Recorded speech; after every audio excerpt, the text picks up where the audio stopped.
हम सबने भगवान की मंगलमय कथा को सुना कि नहीं? कल कथा सुनी थी ना? हाँ, तो कल कथा में क्या सुना? बोले महाराज, दिन भर तो गांव में घुमाया आपने, जल यात्रा 4 बज गए आने में, और यहाँ आए तो जल्दी जल्दी में घर जाने की जल्दी थी। कथा तो सुनी, आनंद भी आया, पर घर जाने की इतनी जल्दी थी कि जाकर के भोजन बनाया, पाकर के सोए तो सब हो गए।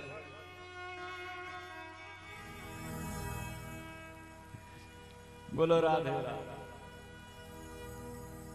कल हमने भागवत जी के महात्म्य की कथा को सुना।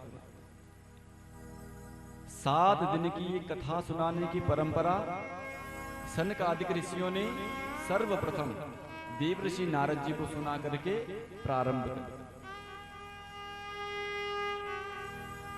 क्यों सुनाई? क्या जरूरत आन पड़ी? देखो, देवर्षि नारद जी समस्त तीर्थों में भ्रमण करते हुए जब वृंदावन धाम में गए थे ना, मन को शांति नहीं मिली थी। तो वृंदावन में जाकर के जब उन्होंने देखा, यामुनम तटमापन्नो यत्र लीला हरैरभू, उन्होंने सोचा कि वृंदावन में जाकर तो मन को शांति मिलेगी ही मिलेगी।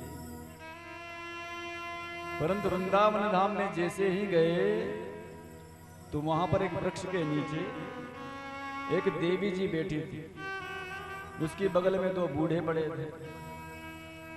अनेक देवियां उनको पंखा कर रही थी, कोई समझा रही थी, और वो देवी जी अश्रुपात करते हुए जा रहे थे।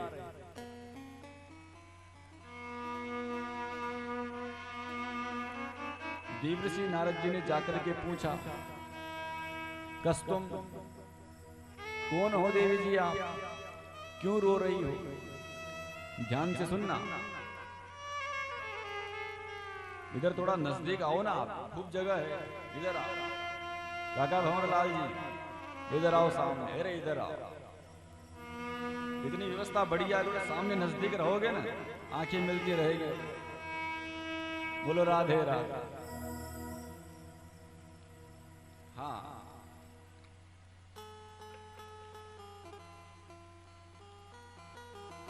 देवर्षि नारद जी वृंदावन में गए थे ना, तो वहां पर देवी जी वृक्ष के नीचे बैठी आंसू बहा रही, 2 बूढ़े उसके बगल में पड़े। देवर्षि नारद जी ने जाकर के पूछा, देवी जी आप कौन है और रो क्यों रही? तो उसने कहा, अहम भक्ति ख्याता इमो में तनयो मतो, जान वैराग्य ना मानो काल योगे नजर जरो। महाराज मेरा नाम तो है भक्ति। वो देवी कहती है कि मेरा नाम है भक्ति, और मेरे बगल में जो 2 बूढ़े पड़े हैं ना, ये दोनों हैं मेरे बच्चे। एक का नाम है ज्ञान और दूसरे का नाम है वैराग्य। मेरा पूरा परिचय दूं महाराज। उत्पन्नो द्रविड़े देशे यौवने कर्णाटकई, भक्ति का जन्म हुआ है दक्षिण भारत में। दक्षिण भारत में आज भी अपन जाकर के देखेंगे, भगवत भक्ति के प्रति जो अनुशासन है वो दक्षिण भारत में आज भी मिलता है। स्कंद के अपने तरफ मंदिर तक नहीं। देवताओं का सेनापति कौन है? कौन है सेनापति देवताओं का? नहीं है ना मालूम?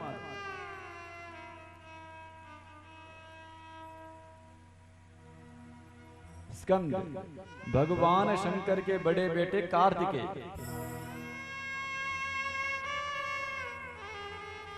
महादेव जी जल तो रोज चढ़ाते हैं, परंतु उनके परिवार की प्रकृति में क्या भूमिका है ये जानना भी तो आवश्यक है। दक्षिण भारत में जाकर के देखे, इतने बड़े बड़े मंदिर बने स्कंद कुमार के। देखने से पता लगता है भक्ति क्या होती है, अनुष्ठान क्या होते हैं। तो नारद जी ने उस देवी को देखा, देवी तो युवा है और बच्चे बूढ़े। उसने परिचय दिया कि महाराज मेरा जन्म तो दक्षिण भारत में मैं पैदा हुई हूँ, मैं हूँ भक्ति, कर्नाटक में जवान हूँ, भक्ति करके। कई प्रदेश ऐसे मिले, गुजरात इत्यादि, जहां पर मेरा अत्यधिक सम्मान हुआ, और कई प्रदेश मुझे ऐसे भी मिले जहां पर मुझे खंडित होकर के भागना पड़ा। भक्ति की प्रशंसा तो राजस्थान में भी खूब है साहब। भक्तमाल के जब कथा आती है तो सबसे पहले भगवती मीरा का नाम आता है, जो अपने ही राजस्थान से, मेवाड़।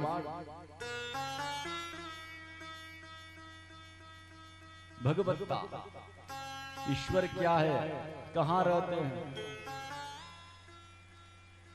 ये जानना है तो पहले मीरा बनना पड़ेगा, तब जाकर के समझ में आएगी बात। तो भक्ति की दशा क्या है? वो कहती है महाराज मैं जैसे श्रीधाम वृंदावन में आई, मैं तो एकदम युवा हो गई, जवान, परंतु मेरे बच्चे दोनों बूढ़े हो गए, और यही स्थिति बनी रही तो इदम स्थानम परित्यज्य विदेशम गम्यते मया। ऐसी स्थिति बनी रही तो मैं स्थान को छोड़ करके कहीं विदेश चली जाऊंगा। कौन कह रही है? भक्त। और आज हो भी यही रहा। अपने से ज्यादा तो अंग्रेज कन्हैया के दीवाने बने डोल रहे हैं। इस्कॉन संस्था के कोई ऐसा देश नहीं धरती पे जहां पर कन्हैया का मंदिर न हो। श्रीधाम वृंदावन जाओ ना, गए हो ना वृंदावन? प्रेम मंदिर के पास में ही अंग्रेजों का मंदिर है, वहां जाकर के घंटे 2 घंटे बैठना, फिर उनके कीर्तन को सुनना, तब पता लगेगा कृष्ण भक्ति क्या होती है। ऐसे दीवाने बने डोले। भगवत भक्ति का यदि प्रत्यक्ष दर्शन करना है तो श्रीधाम वृंदावन। प्रातः काल 4 बजे ब्रजवासी परिक्रमा लगाना प्रारंभ कर देते। तो भक्ति की दशा क्या? इदम स्थानम परित्यज्य विदेशम गम्यते मया। और दोनों बच्चे बूढ़े।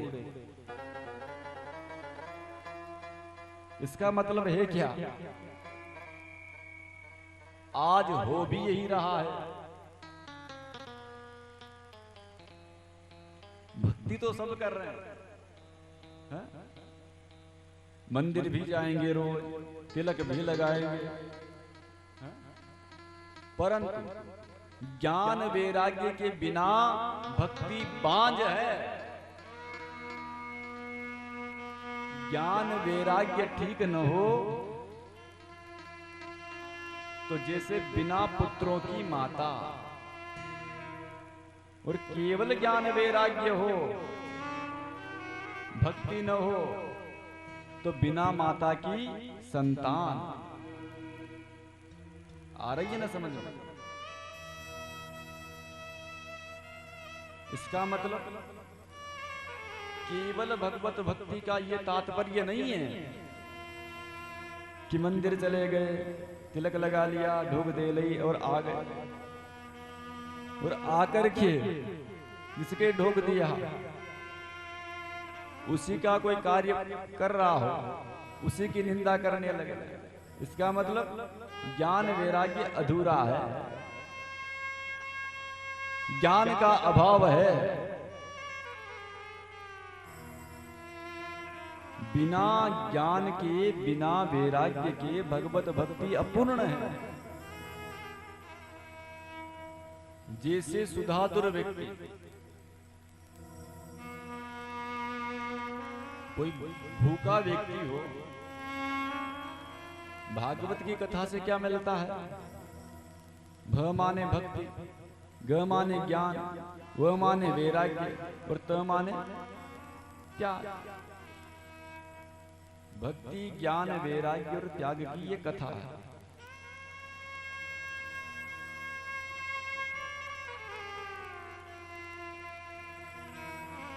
गोविंद से आत्मा के मिलन की कथा है।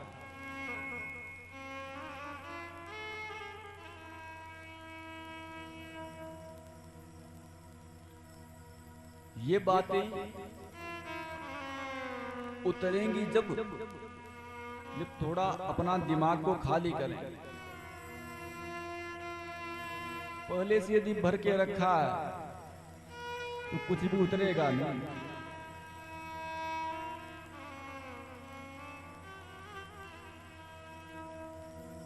तो भगवत भक्ति वृद्ध क्यों?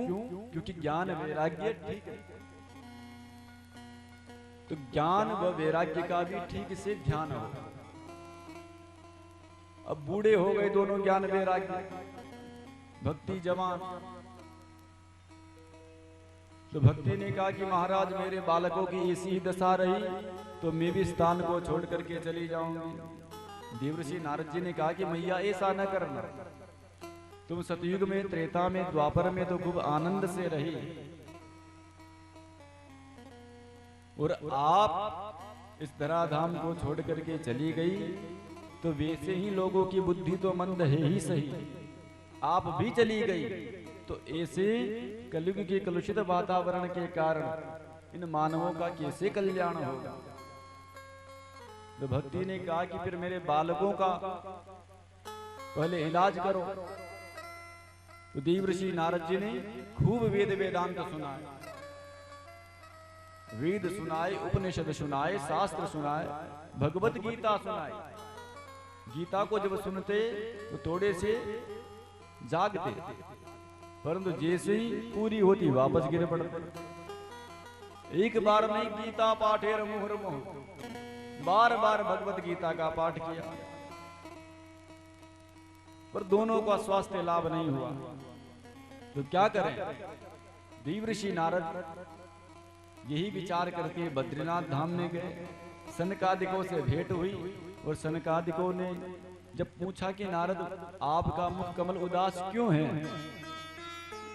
इसी के प्रत्युत्तर में देवर्षि नारद जी ने सारी घटनाक्रम को सुनाया।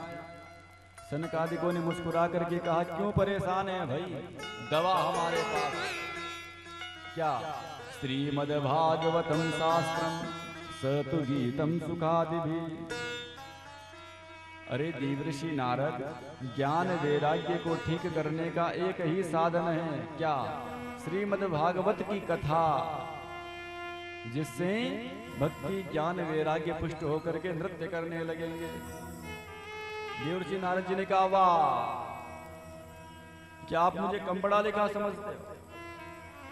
मैं भी जानता हूं भागवत क्या है। कई लोग होते हैं ना, तो कहते हैं अरे सब पढ़ रखा है, पढ़ सब सुन रखा है, कहां तक सुने, यही काम है। तो यही प्रश्न पहले से देवर्षि नारद जी ने सुन कर लिया, क्योंकि वो जानते थे आगामी समय में ऐसे ऐसे मानव पैदा होंगे। तो उनकी जगह से पहले से देवर्षि नारद जी ने प्रश्न कर लिया। एक बात बताइए बाबा, भागवत को तो मैंने भी सुना है मेरे पिता ब्रह्मा के द्वारा, और भागवत भी तो केवल वेदों का ही तो व्याख्या है। तो जब वेदों से कुछ नहीं हुआ तो वेदों की व्याख्या करने वाले ग्रंथ से क्या होगा? सनकादिकों ने कहा अच्छा, ध्यान से सुनना बाबा। सनकादिकों ने कहा देखो, कोई व्यक्ति आम का मीठा फल खा रहा हो, आम का कोई मीठा फल खा रहा हो और खाते खाते उसे इतना मीठा लगे और वह मन में ही विचार करे कि वाह आम इतना मीठा है, तो इसको पैदा करने वाला पेड़ कितना मीठा होगा। अब वह आम को छोड़ करके वृक्ष को चबाने लग जाए तो माधुर्य